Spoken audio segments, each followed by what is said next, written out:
Hi, Imagination Chapter Leaders.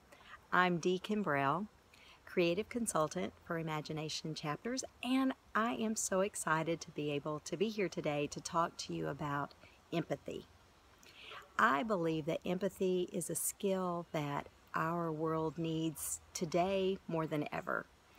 And in some ways, I think it's one of those skills that is very easily overlooked, especially when we're triggered and by a group or a person who's different from us. So we're going to talk today about how we can help build that skill. And I do think it's a skill that can be built. A lot of times it is grouped with social skills, and social skills are called soft skills. And calling them soft skills, in my mind, tends to diminish their importance.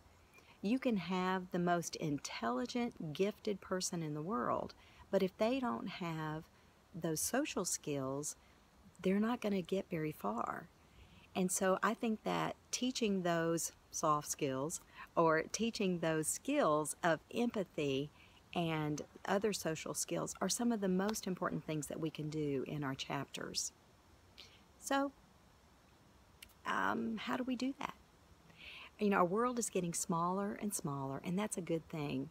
And we're bumping up against cultures and people that are different from us. And how can we build empathy? Well, I think there are three ways. Way more than that, but I'm going to talk about three ways today. The first way is through modeling. We all learned to model. We learned our skills. We learned how to walk. We learned how to talk through modeling. And in order to do that, in order to teach that skill, I have played a little game with some of my chapter members, and it's called mirroring. And so this game is where you would put two people facing each other in chairs. They would sit facing each other, kind of knee to knee, and they would just look in each other's face. Now that's going to elicit some giggling, and that's okay. It's supposed to be fun.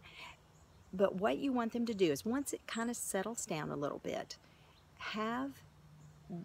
one person is A, one person is B, and you'll say, okay, A, you start. And A might begin to, say, raise their arm up. And as they do, as they move, person B begins to follow. And so it looks like a mirror as they're interacting with each other. Now, if you go slowly and you really pay attention to what the other person is doing, what's going to happen is that you're going to ignite neurons in the brain that signal a feeling of me too. Like, I know you.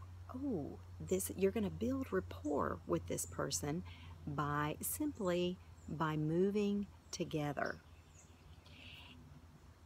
So I'd love to see some video of you doing that in your chapter. Another way that you can build an empathy skill is through building our curiosity. And building that skill through question asking. You know, question asking is something that's not really taught a lot in our school systems, but it's something that we need. We need more questions. We need good questions.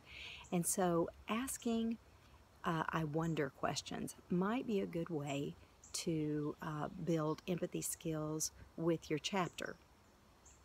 For example, one of the ways that I've done this is during the cardboard challenge, I might come along beside someone as they're building their game, and and us be talking about it, but I might ask them, I wonder how someone who is much shorter than you might be able to interact with this game, or someone in a wheelchair, or someone who is older or younger, or doesn't have this math ability, or keep thinking of ways to make this game more and more inclusive. And that's a way to ask a question to build the skill of them taking a moment and thinking about how they could make this a little different, standing in the shoes of another person, how they could make this game more accessible to them.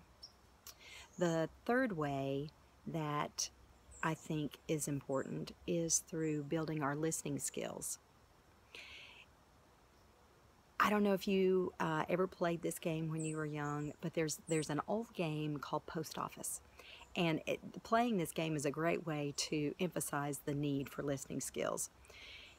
It is a game where you make a circle, and the first person whispers something in the ear of a person. It could be a phrase, it could be a sentence. The longer the sentence, usually the better. But then that person whispers it to the next person, and it goes all the way around the group, and then till finally the person next to the person who started it says it out loud to the entire group. Well, usually it's nothing like what it started out as. And it's a great way to emphasize how important our listening skills are when we're interacting with another person. And then you could practice, again, putting someone side by side or in front of each other, and have do an exercise where one person tells a story, and then the other person has to repeat the story back to them and see how many of the details of that story are the same and how many might have been distorted.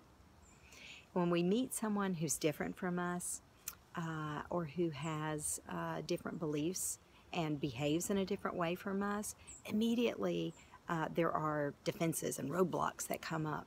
So how can we get around those roadblocks?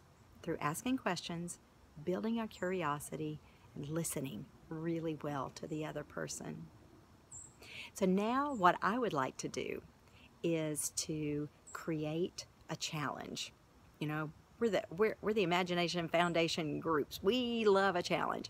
So I'm going to challenge you to do an exercise, one of these that I've suggested, or come up with your own. I'd love to see what else, other ideas of how to build empathy.